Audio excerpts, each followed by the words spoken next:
just make sure I've got Do Not Disturb turned on, you know what I'm saying? Yes, it's green. Okay, can you hear me, Jason? Okay. You want to tell us when you're live, Jason? Yeah. Okay, we're live. Hi. Well, welcome, Nic Weststrate, for Yeah. coming down to speak to us all. Nic is an assistant professor of educational psychology at UIC, University of Illinois, and a member of the Center for Research on Health and Aging. And reading from your own About page, Dr. Nic Weststrate his interdisciplinary research program investigates psychosocial development across the adult lifespan. His research examines human development at the intersection of personal, social, cultural, and historical forces.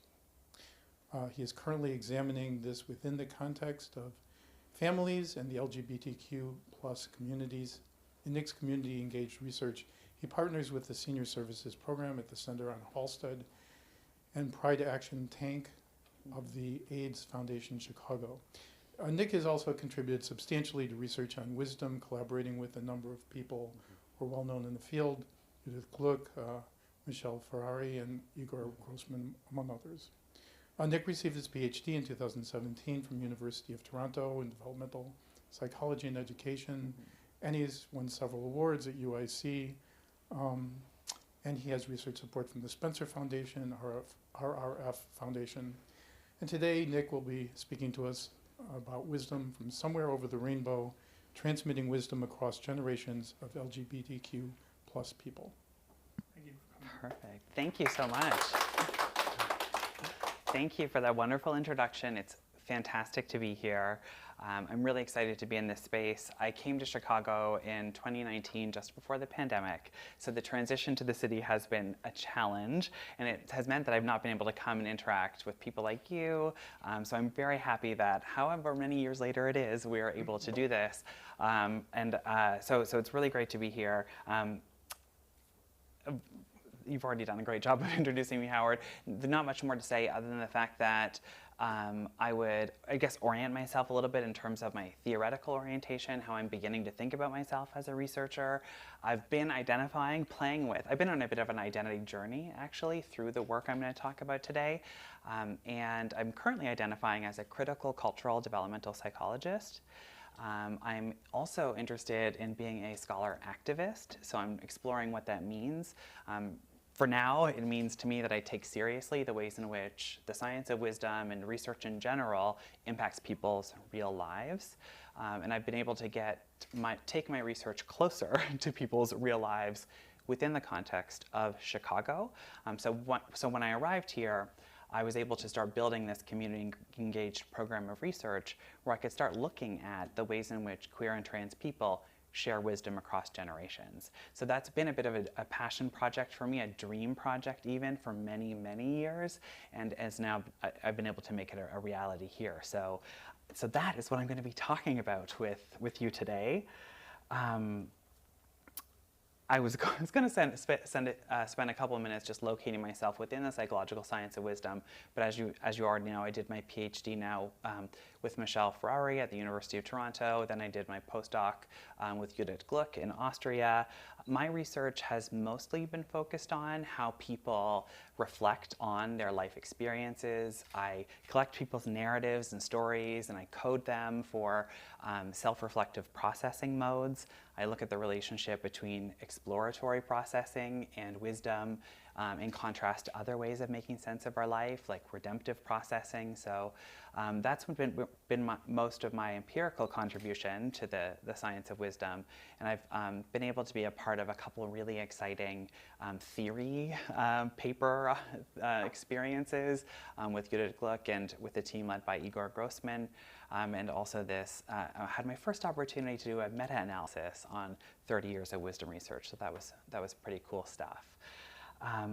What I'm going to do to sort of theoretically orient this piece is go back in time to 2013 when Judith Gluck and Susan Block published this chapter which really announced the More Life Experience model to the world.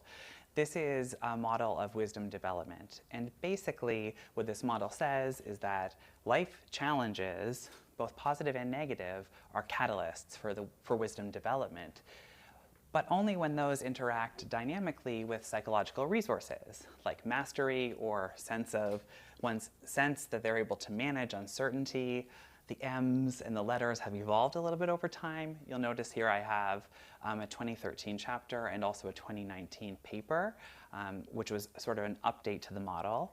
So openness, reflectivity, emotional sensitivity, emotion regulation. So these are the qualities, the psychological resources that people, when they have these resources, they are, in theory, more likely to learn from life experience in ways that may populate one's store of wisdom.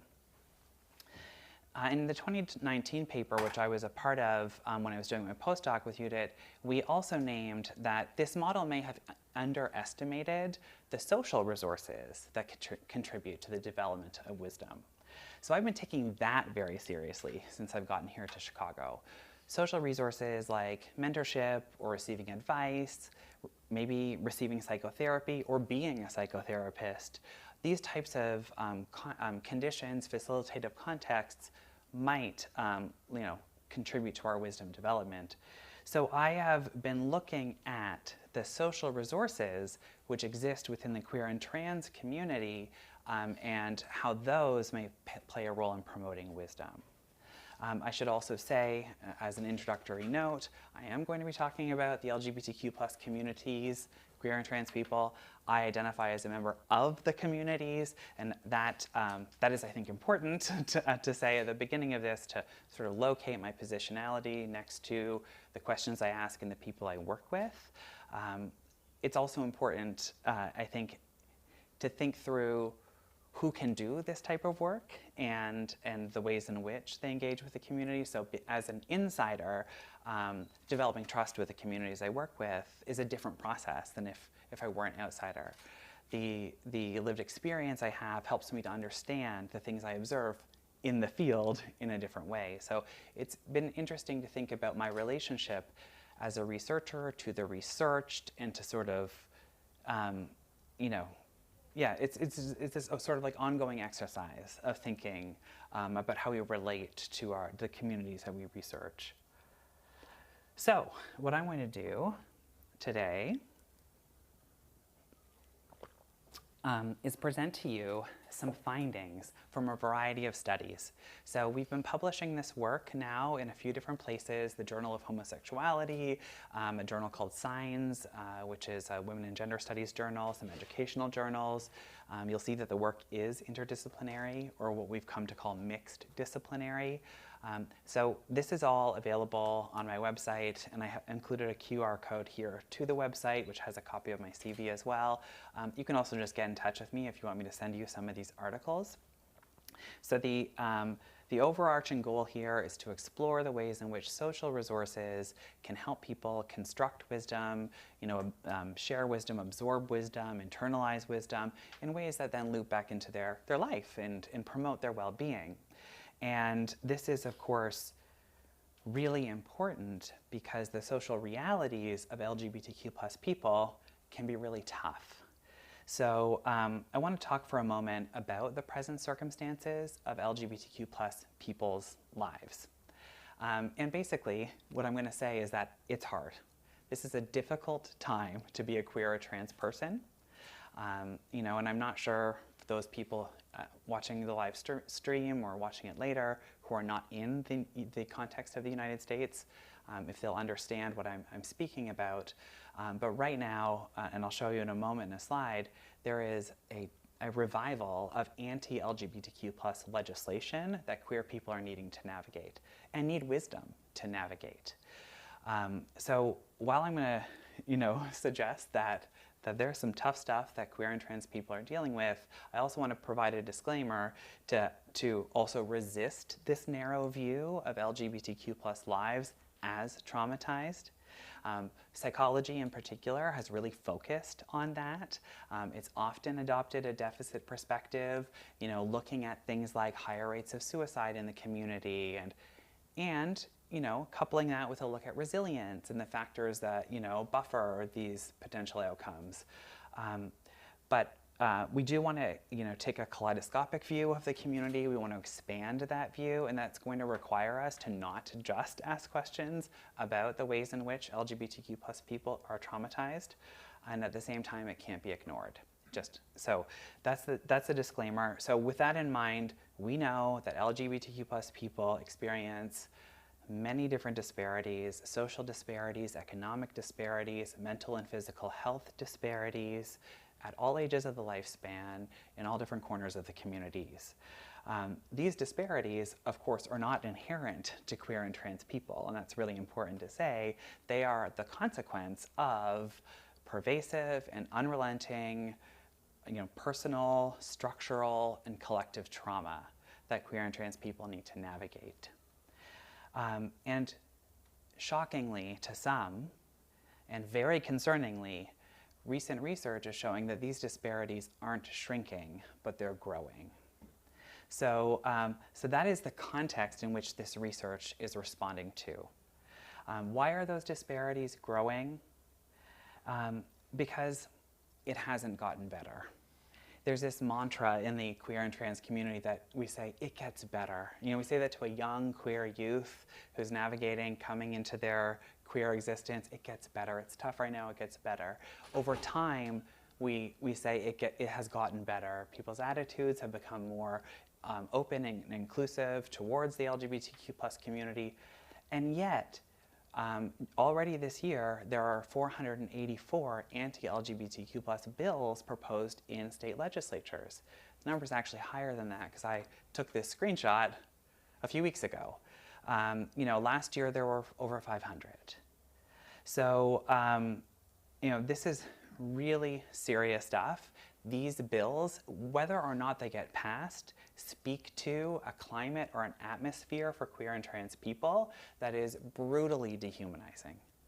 I teach a class on LGBTQ plus human development, and one of their analyses, one of their assignments is a policy analysis. So you got to pull one of these policies, and it's brutal to read them. So, and to have your life debated in a space like this. So one of the areas of concern relates to schools and education, and these are censorship bills. Don't say gay bills, no promo homo laws, anti-homo laws. There's all sorts of names for these. Florida famously had a don't say gay bill, in the last couple of years, which had a journey on its own, and that is that initially it was from, K to grade 3 or something like this, that teachers couldn't even mention sexual or gender diversity. That was then expanded to include all grade levels, K to grade 12. Very recently, that was challenged in a lawsuit, and now it's been decided in Florida that teachers can have discussions about gender and sexual diversity, but they can't teach about it. So, what does that tell you? When teachers cannot even say LGBTQ plus, and how horrible if they're queer teachers, and how invisible they must feel. So this is very concerning for me, and I've used this concept of epistemic injustice to sort of conceptualize what's happening. So epistemic injustice, it's a philosophical framework proposed by a feminist philosopher named Miranda Fricker, and basically she says that there are injustices that exist in the world concerning our access to knowledge. And one of the forms of epistemic injustice is called hermeneutical injustice, and basically this means that there is unequal access to the meaning frameworks that we need to make sense of our lives. So my question is, how do young queer and trans people gain access to the knowledge they need to survive? Knowledge about histories, cultures, languages, practices, to wisdom. Other communities, other marginalized communities, to manage this exclusion have relied on themselves to do this teaching. And they've developed oral storytelling traditions. So when you're not learning something in school or in some other public space, you do the teaching yourself. So we thought then that maybe intergenerational storytelling within the queer and trans community could be a meaningful context for studying how this queer wisdom gets transmitted, if it does. So that was the idea. Let's go into the community and figure out what are LGBTQ plus elders teaching youngers, and how does that sort of like wisdom sharing look? And then we realized that there's a significant challenge even in this design, and that is that LGBTQ plus intergenerational connection is very rare. That older and younger queer and trans people, in fact, aren't interacting. So let me say a little bit about how and why LGBTQ plus generations have been kept apart from one another. First of all, families of origin don't typically have multiple queer and trans people in different generations doing the work within families, although that does happen, and we've learned those relationships are complicated, actually. Sometimes they can be very helpful, and other times they can be very challenging. LGBTQ plus elders in general have been more or less invisible. Older adults who are members of the community, the generation preceding the one that is, an older adulthood now, has been called the invisible generation, before the silent generation, and now the invisible generation. Some people who study LGBTQ plus aging are saying that we're just only now welcoming our first real generation of out elders. So they've dealt with a lifetime of navigating stigma that's kept them in the closet. Now they're needing to navigate new systems like elder care facilities, where they are going back into the closet because of discrimination they confront from their fellow residents, as well as incompetent care or homophobic or transphobic care. So it's not a fact that we know LGBTQ plus older adults exist. They're just not always visible. The AIDS crisis in the 1980s and early 90s in particular decimated the queer and trans community. There was such a profound loss of life that often the LGBTQ plus older adults I talk to will say things like, I lost 80% of my friends. So it's a numbers game in part. The number of LGBTQ plus older adults to have access to is lower than it might otherwise be. Many older queer and trans people are also afraid to interact with youth. They're afraid to be seen as an old gay pervert, and this concerns the rhetoric that's often used by anti-LGBTQ plus people that characterizes falsely older queer and trans adults as groomers or recruiters and dangerous to youth. That has made people afraid, older adults afraid to interact with younger people. Queer and trans older people and younger people are just often in different spaces. Younger people can't go to bars. Older people can't go to youth coming out groups. So as we sort of thought through where are the spaces that these folks are interacting and we can observe them, we realized it's tough. It's tough to find those spaces, and we might need to create them and see what happens. So the central research question then would be, how can LGBTQ plus intergenerational engagement facilitate the transmission of queer wisdom and in turn contribute to the well-being of LGBTQ plus people and communities? How is that possible? And we realized that we had to start at the ground to really just gather some sort of baseline knowledge about these types of relationships, where they happen, what do LGBTQ plus older adults want to teach youngers, what do youngers want to learn, really just sort of like paint the landscape before we then, went and intervened on it in some way. So what I'm going to do today is talk to you about 4 different studies. And this is going to be somewhat of a buffet. We're going to snack on a few findings from different studies. And 3 of these, 1, 2, and 4, have publications available for you to read. Number 3 we're working through right now. And in the question and answer period, I'm happy to go into greater depth about any one of these studies. But let me just walk you through what we did. And so the first study is what we've called an intergenerational storytelling study. We simply asked 495 queer and trans people of all sorts of ages about stories they had heard from a member of an older generation. And we were particularly interested in stories of cultural historical events. The idea that stories about the AIDS crisis or the Stonewall Uprising, events significant to the queer and trans community, could have sort of like shared meaning connected to them, that there could be wisdom connected to these events that people are gleaning. They become cultural master narratives within the LGBTQ+ community. So we asked them about that. In the next study, the intergenerational letter writing study, we asked 94 older adults, so in this case, between the age of 50 to 79, to write letters to a hypothetical youth named Sam. And Sam they were told that Sam shares the same identity that they share. This sample was only a sample of lesbian, gay, and bisexual older adults, so they were writing to a younger version of themselves, essentially, named Sam. And they were instructed to share wisdom with Sam that was somehow connected to their real life experience. Tell the story and teach the wisdom in this letter. Study number 3, we realized that we would have to get our hands a little dirtier in this work and actually watch older and younger people interact. So in this study, we invited older and younger queer and trans people into Zoom conversations using a storytelling protocol, so that they would essentially collect each other's life stories. They weren't full-blown life stories. There were really only 3 or 4 memories, but the goal of this study was to simply see what happens when they come together.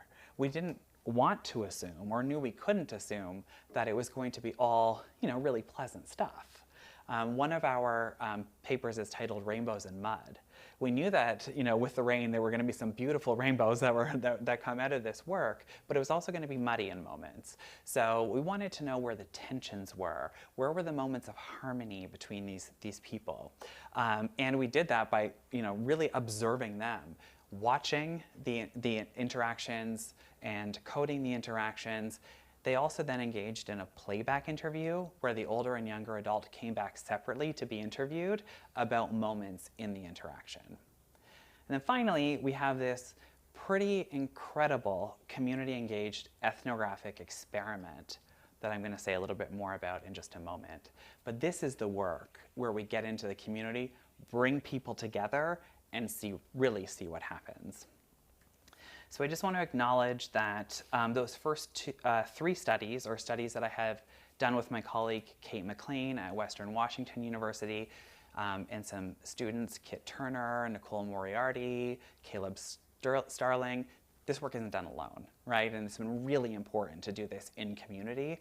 And the community-engaged ethnographic experiment that's what Spencer has funded, and it's actually been ongoing for 5 years, and that is a multidisciplinary team, myself, a developmental psychologist, educational philosopher, a social worker here from the University of Chicago actually, and a cultural anthropologist. So Adam Gredeman, Lisa Moore, and Karen Morris. These are the teams that I have the privilege of speaking on behalf of today. So I just want to say a little bit more about this idea of an ethnographic experiment, because in wisdom research, there is a precedent for using ethnography. The late Rika Edmondson had done ethnographic work on wisdom in the west of Ireland. And I still remember meeting her for the first time and trying to understand this ethnographic work and where it sort of fit in my, psychological way of thinking and what we could learn from this type of work. And I probably came into those interactions being very skeptical, but also amazed at the things that she was observing and how hard that work was. Judith Gluck and one of her students, Katja, had done a study where they looked at people's levels of wisdom. They selected the highest wisdom scores and then went into their homes and saw how they lived. That was a nice little ethnographic piece. So, ethnography had been a fruitful method for us. So, and I had this opportunity to work with a cultural anthropologist who was, an expert in ethnography. So we're like, all right, let's do this.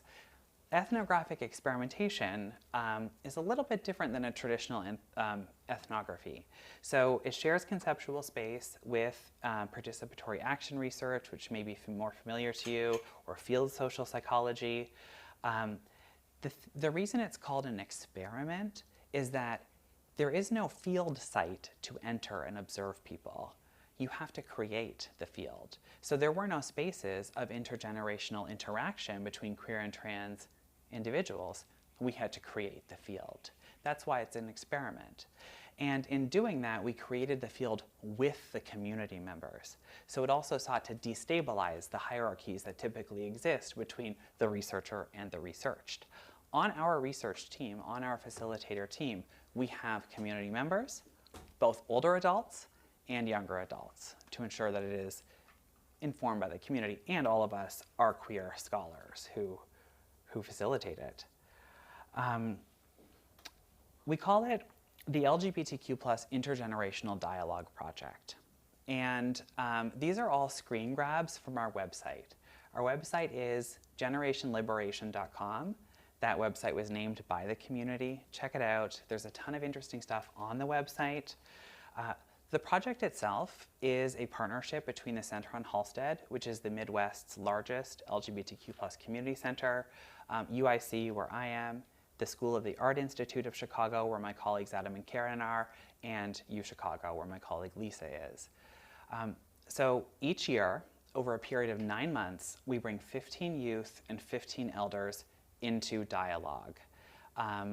These youth are students at the School of the Art Institute. They take a course called Generating Queers, and they get course credit for this work. When we're not meeting, they're meeting and sort of processing the experience.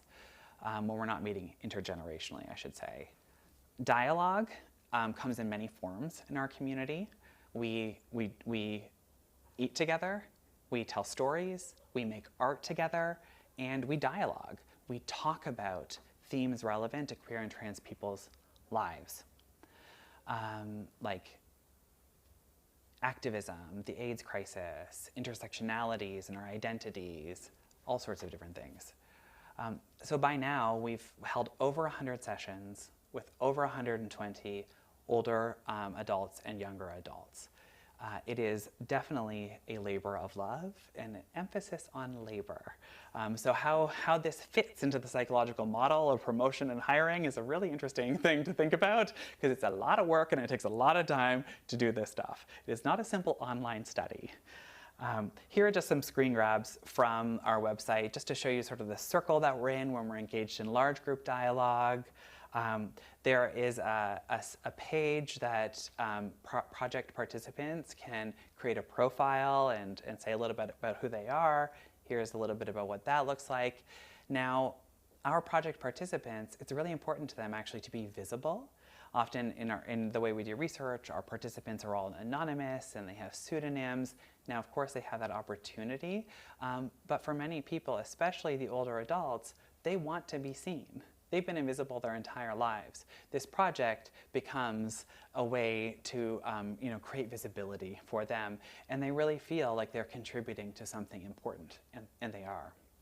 When we write papers, we send them to the people, they give us feedback, and they'll say things like, wow, I didn't know we were part of something so important, and it's really cool to involve people in that way.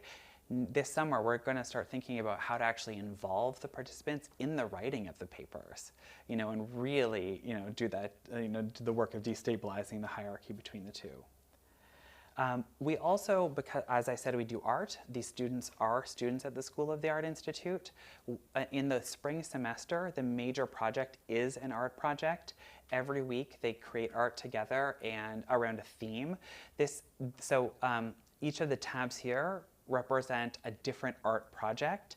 This is a project where they made ceramic plates together, and it refers to, and then they had a dinner party and ate off of the plates, and it refers to this idea that, a few decades ago, the spaces in which queer and trans people congregated were in homes.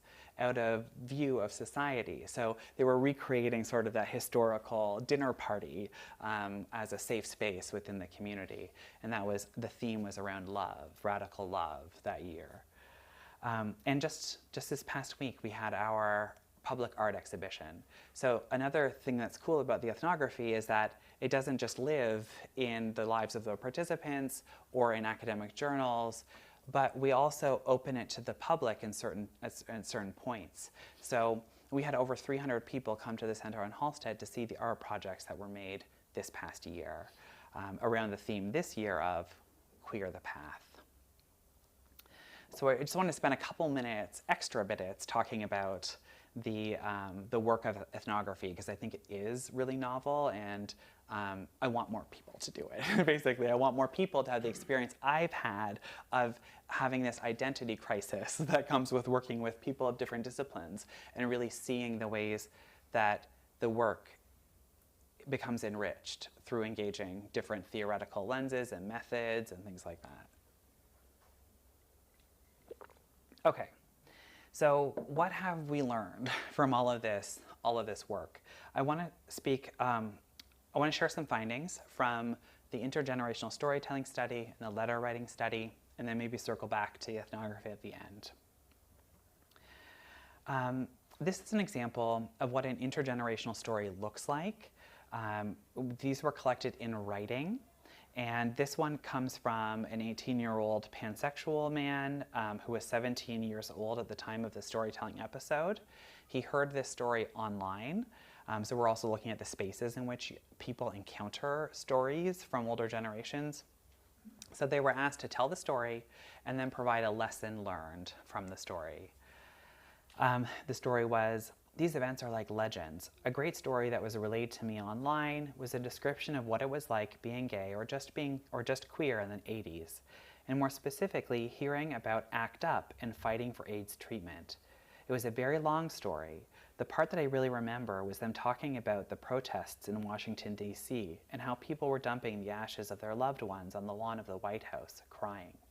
At the time, hearing about these things both really inspired people that change would come, but also struck fear into them.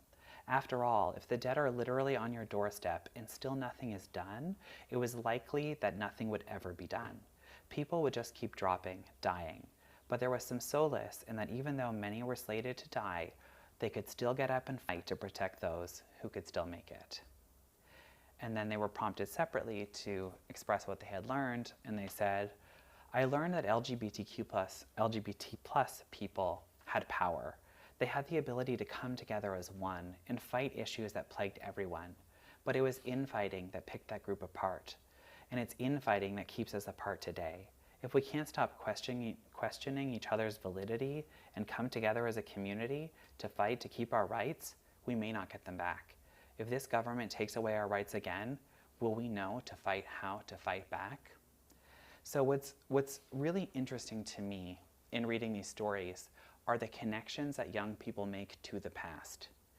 That they are able to use the AIDS crisis to make sense of activism today and government inaction, for example, within the context of the COVID pandemic, or just fighting for queer and trans rights.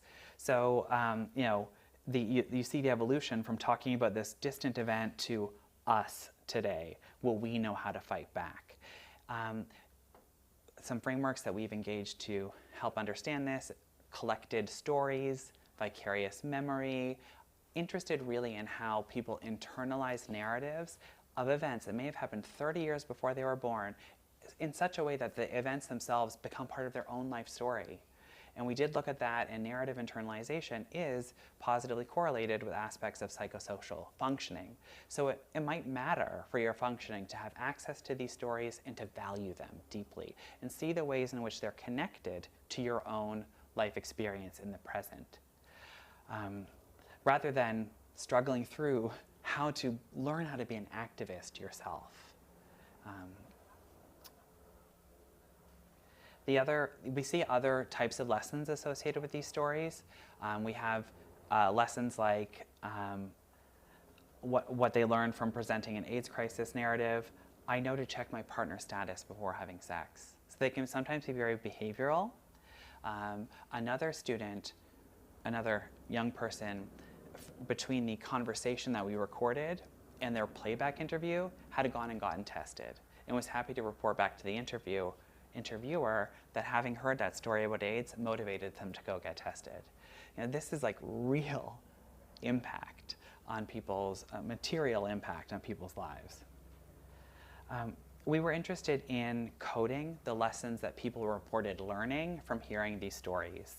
And these are quick little kind of like in the words of the participant, what they would have said, like, look how far we've come. That's one thing that they said that they learned.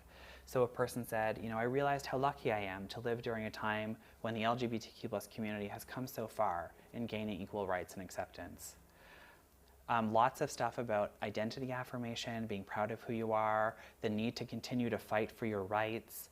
I learned that change does not ever come from submitting to silence and abuse. You had to take a stand and speak your mind for the greater good. Change has never come from staying silent. Others can't be trusted is a common thing that people learn. This is my history. Is it just factual knowledge about your history? Strength in community is a really important lesson. It may seem that the world's against us, but we have a family that has only grown thanks to the constant love, support, and courage we give each other. Today we are strong, and together we will continue forward. This is the stuff of survival. This is what keeps people going, feeling that connection to the past, knowing that our ancestors have survived. A long way still to go. Lots of messaging around the closet, and a final message about a community divided. Another strong theme. You know, that the LGBTQ+ community is not the community, it is LGBTQ+ communities, and there is infighting, as that last person said, within the community, an invalidation between members of the rainbow alphabet. The other thing I'd like to share with you are life lessons that the elders taught in their letters. So that was stuff that people had learned from hearing the stories. What you're seeing here now are the lessons that elders taught. And there were 16 different lessons that we could discern, and they're sort of clustered thematically here. I'll just pick a few to comment on that sort of, I think, speak to really interesting findings for us, at least. So one cluster being around self and identity, be true to yourself, don't be afraid of who you are, you deserve to be celebrated. This comment here, I wasted so much of my life in a state of fear of not being feminine enough, fear of my fantasies. I thought I was open-minded, but I was still ruled by fear. Even though I knew I would not be rejected by friends or family, I lacked courage and I chose the safe side. I was even afraid of myself. Only late in life did I begin to admit that heterosexuality was a limitation for me. I feel so terribly sad about that. I had courage in a lot of other areas in life, but not there. I disappointed myself. It led to a lot of loneliness, a lifetime of loneliness. The regret is corrosive. Don't waste your life hiding. If I could do it all again, I would abandon my fear. I think this is actually a really wise insight in a lot of ways. This person's embracing negative emotion, they're self-critical about the choices they made in life, and yet it's still generative in some way. They still want the younger to learn from that experience. There are lessons about societal oppression. Oh, sorry, I gotta click back on this again. This one here talks about preparing yourself for rejection within the LGBTQ+ communities. It talks about biphobia and bi-erasure.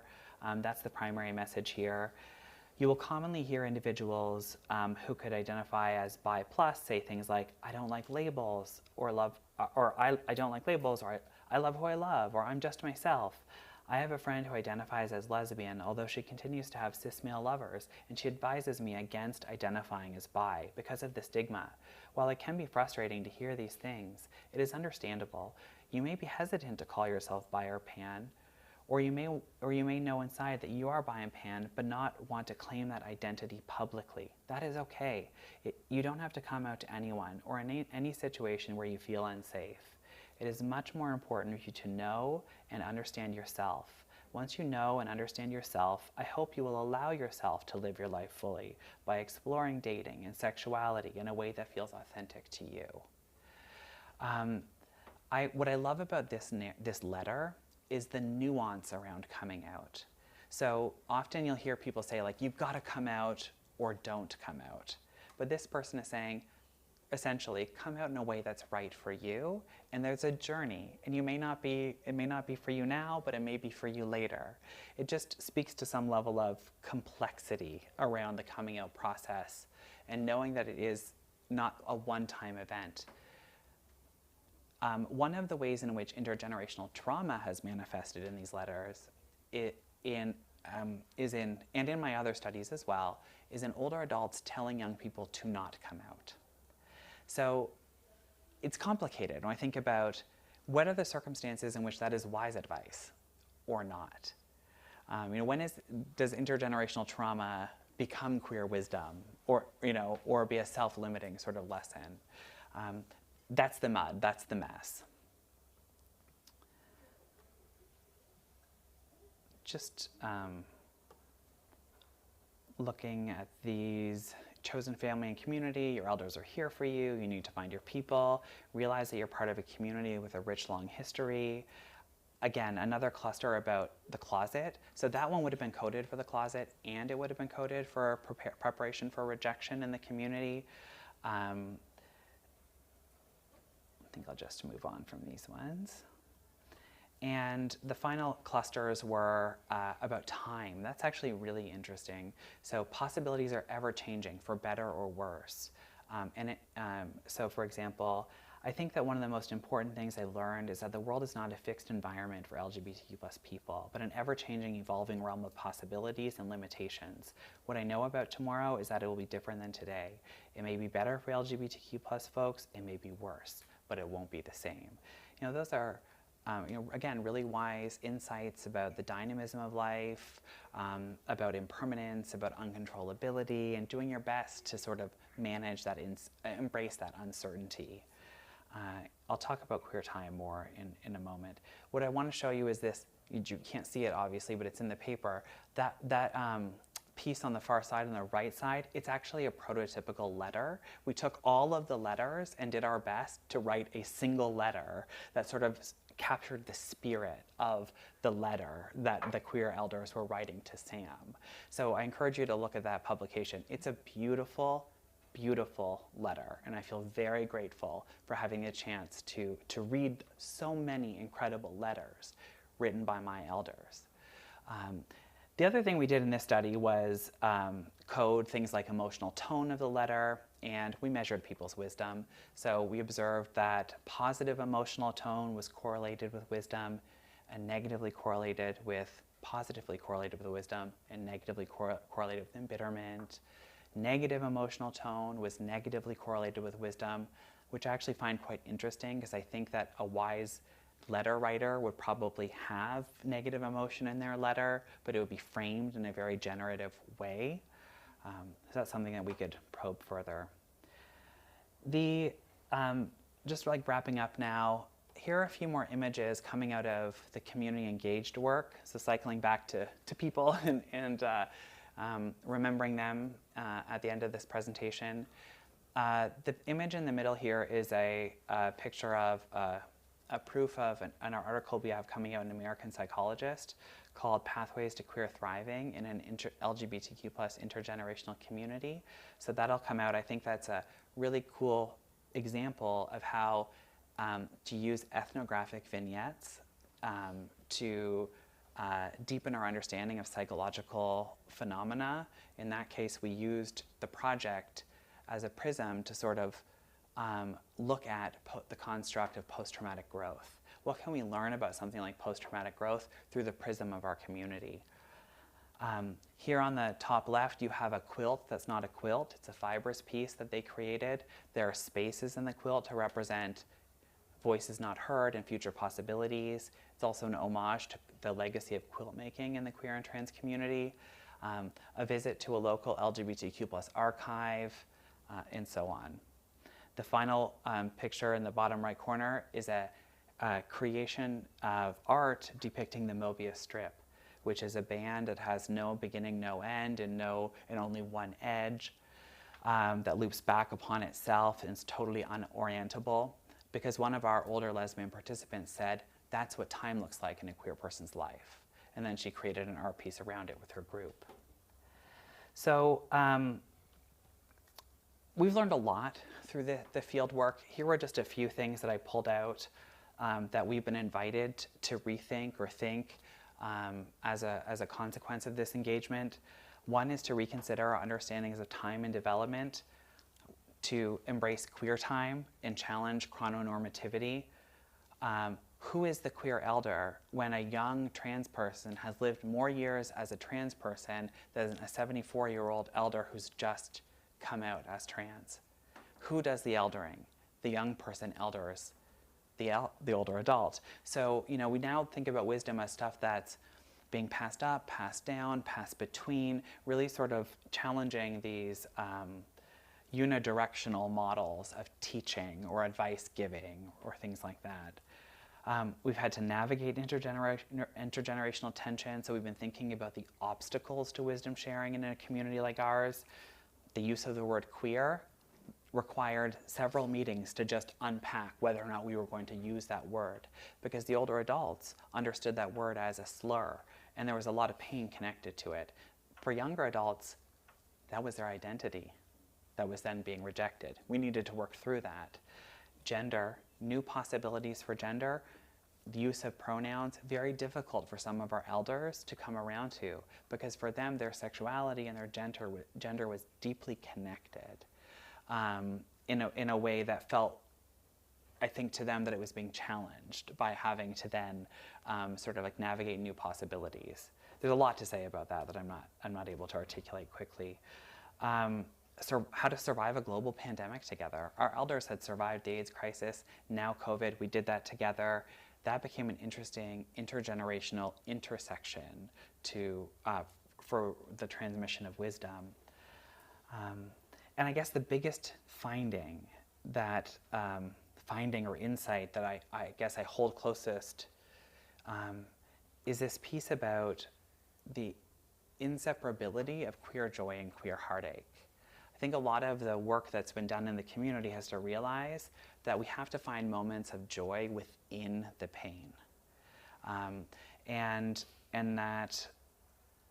that's, I think, what we do in the community. We can hold space for both of those things, but that requires, dialectical thinking and, the ability to see life in very complex terms. So I think there's a lot to take away from this work that the psychological science of wisdom can take away from this work. There's stuff to be said about the importance of mixing disciplines, not an interdisciplinary project, not a multidisciplinary project, a mixed disciplinary project where we brought all of our lenses and knowledge into a space to make sense of what we were observing together. My colleagues have taught me a lot about the language that psychologists use and have encouraged me to change that in some cases in ways that are more, to use more humanizing language. So for example, we don't use the word intervention in this work. Queer and trans people have been intervened upon enough by psychologists and psychiatrists over time. So this is a project, a collaboration, things that are, words that are, that convey that collaboration. The importance of community engagement, treating LGBTQ+ people as experts on their own lives. Rather than measuring their wisdom, we listened to the wisdom that they had to share. And we learned that LGBTQ+ wisdom, queer wisdom, very different than the wisdom that you typically hear should you be doing a study with older adults, like I would have done a few years ago.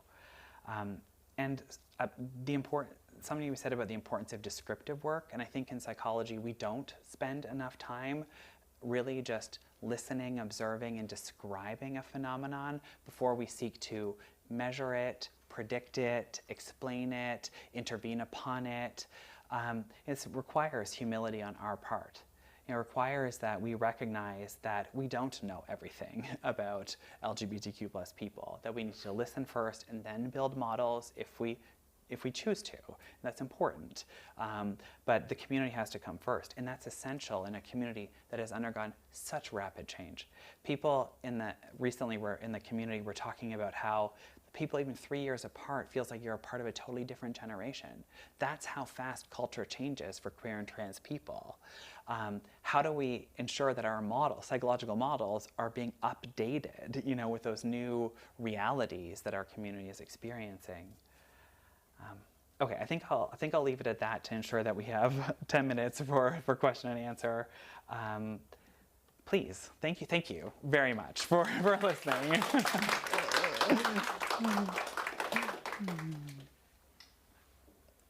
Questions? Are we doing them through that? Yes, please.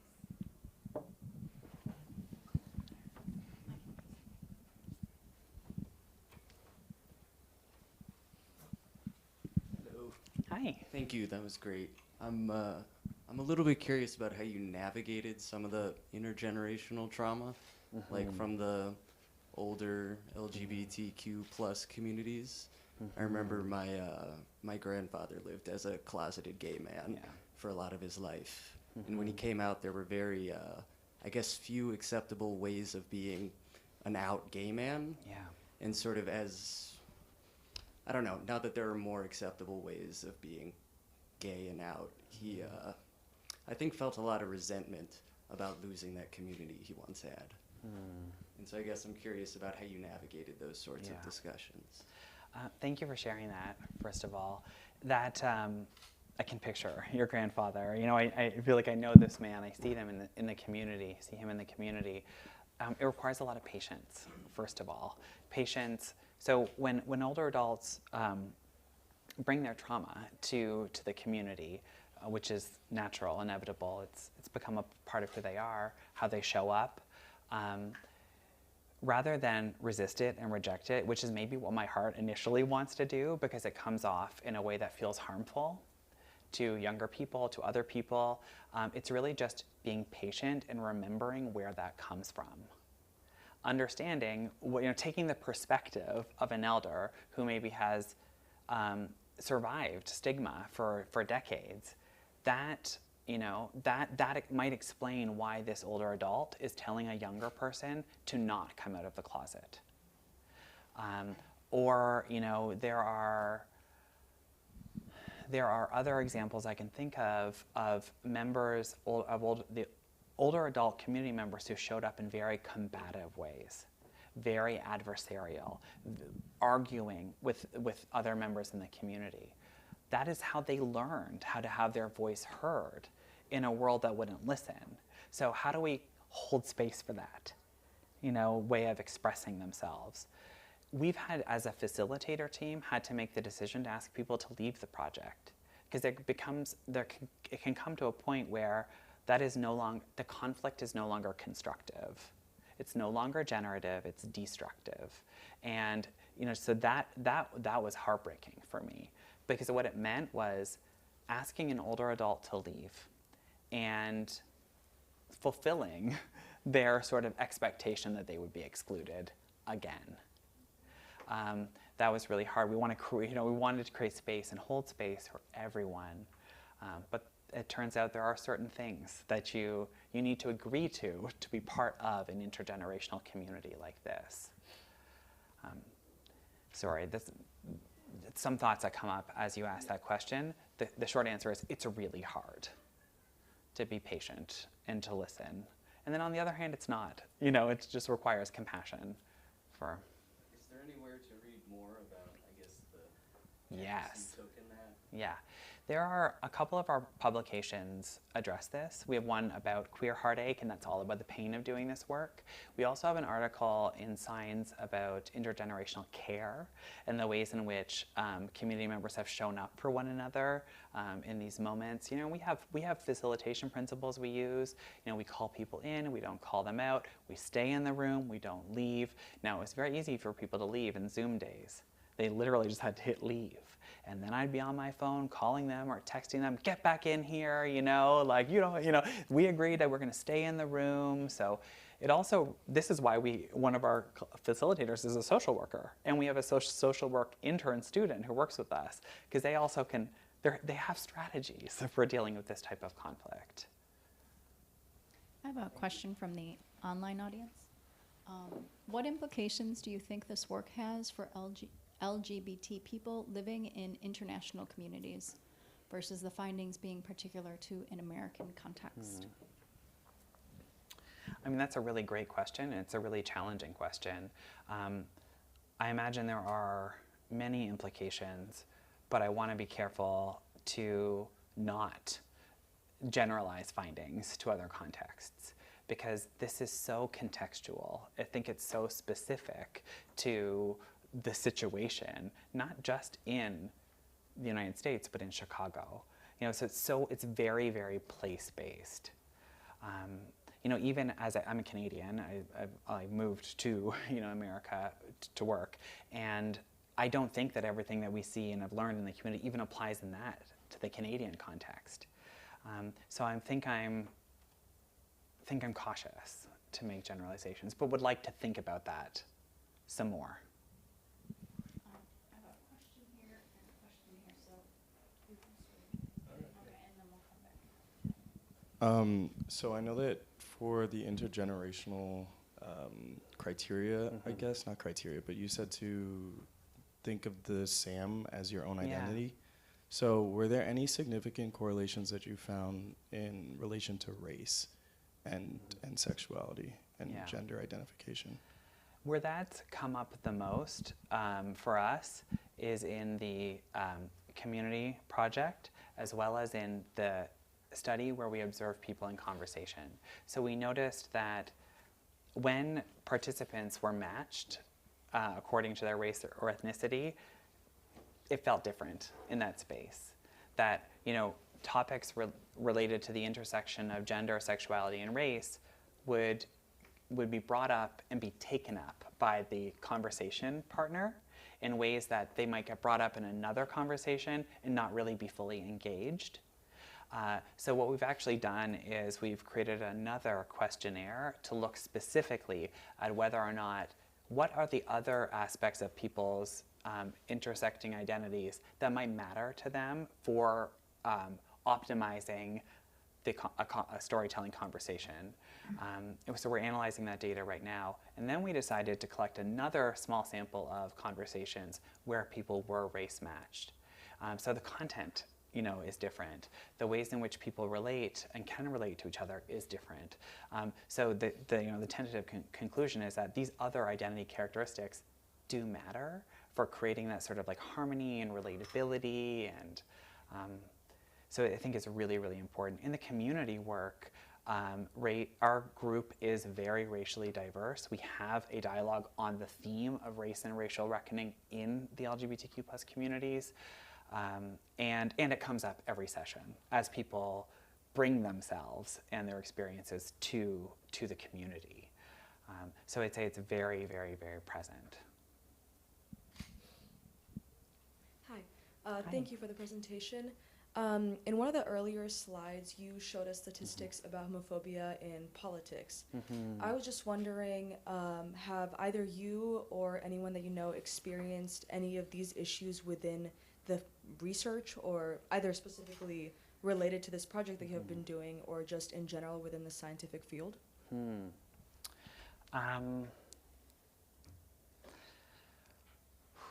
Okay, I'm not sure if this is answering your question effectively, so please press me if it's not. But the first thing that comes up, for me, relates to the challenges of getting queer and trans work funded. So there are no explicit policies, that make this work difficult to do. But there are structures, I think, that sort of that make it more challenging. So right now we're doing an analysis, because I'm a developmental psychologist, we're doing an analysis of LGBTQ+ content in developmental psychology journals. There's nothing published. Like, it's abysmal, the amount of LGBTQ plus content in those journals. We tried to publish what we thought was a really wonderful paper in a developmental journal, and the reviewer said things like, "This is the best paper I've ever read, this is important, and it was rejected. So we've felt that there are certain structures that exist within the field of psychology that we've needed to sort of be resilient toward, and yeah, just getting the funding. Like, we felt so blessed that the Spencer Foundation would fund this work. Part of it is that it's difficult to show some of the disparities because LGBTQ plus people aren't counted in major surveys, right? There's this idea in the community that if you don't count us, we don't count. We can't show you that this disparity exists, or we need to invest research into this area because no one has ever asked about that. So the policies that I talked about, the 484 anti-LGBTQ plus policies, many of those seek to remove gender identity and sexual orientation from questionnaires that create gaps in our knowledge over time. And it's also unpredictable because as governments shift, data gets collected one year and not the next. So those are some of the, I guess, complexities that come up. Would you like to? That's exactly what I was asking for. Do you think the findings of the research that you're doing are going to contribute to changes within the social sciences or just science in general? Well, I've learned to be very cynical, so I would settle for the work that I'm doing changing the people I'm researching with. It is the case that when we do a study, even the research assistants involved in our research are transformed through this work. I am transformed through this work. The people, who are participating in the community project are transformed. That's how I measure change. That's how I find meaning in the work that I do. If other people are reading the studies that I'm publishing, wonderful. And if they can use it in some way, I'm happy about that. But I try to keep my focus on what's right in front of my face, because that's, yeah.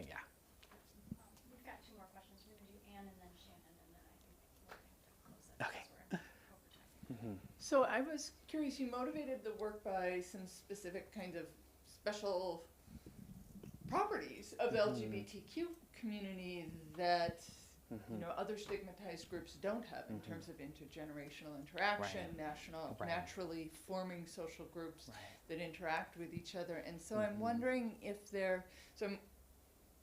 given that, and given that there's a lot of research on stigmatized groups and how we might learn from one another in those groups, I'm wondering how this work is different than the work that's done on other minority groups in terms of, I'm actually not so sure that there's been wisdom work on those stigmatized groups so much, so maybe there isn't anything to compare it to.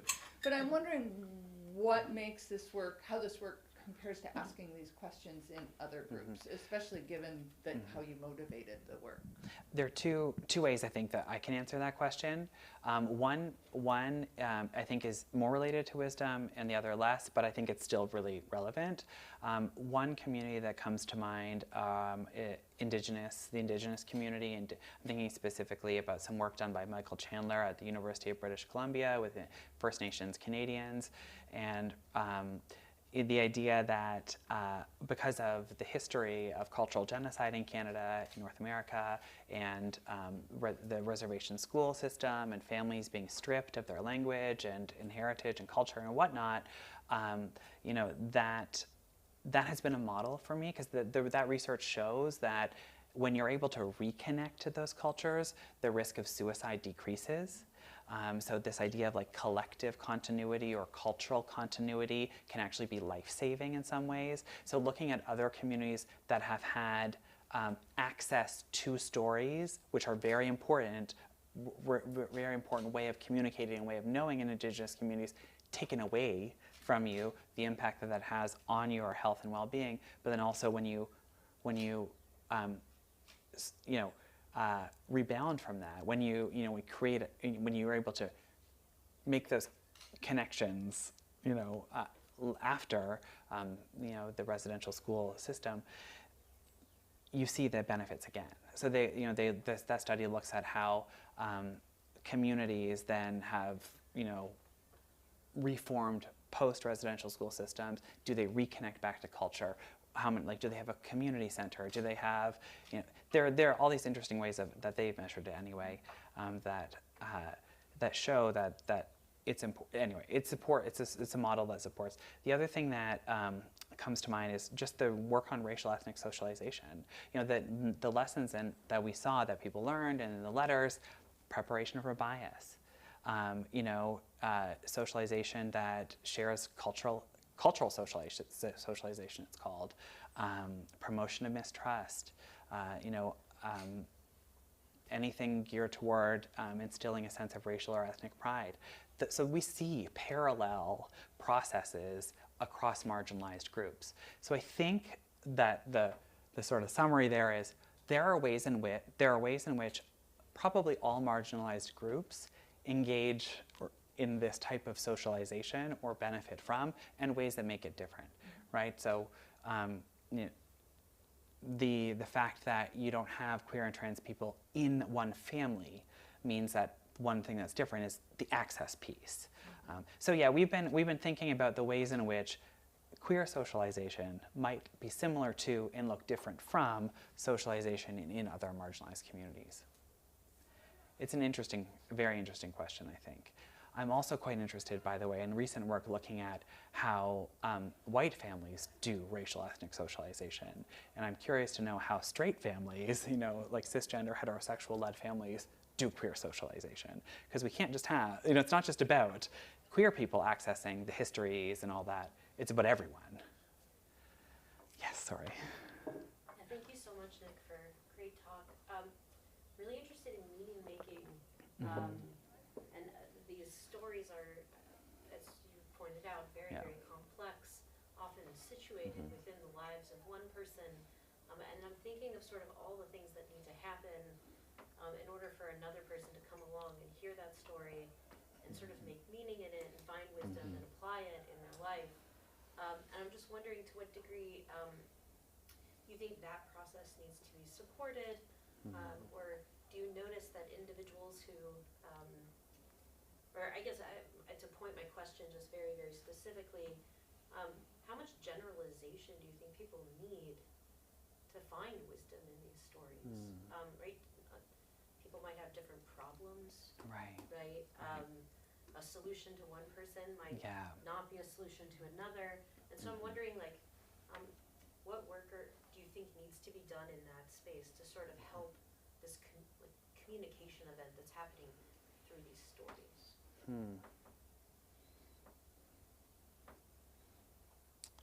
That's a really good question. I'm not, I'm hearing your question in terms of what scaffolding can be done or needs to be done to ensure that people are extracting the wisdom from these stories. Is that something that we can support, even educationally, as we, encounter a story like the story of Harvey Milk, in an educational classroom, and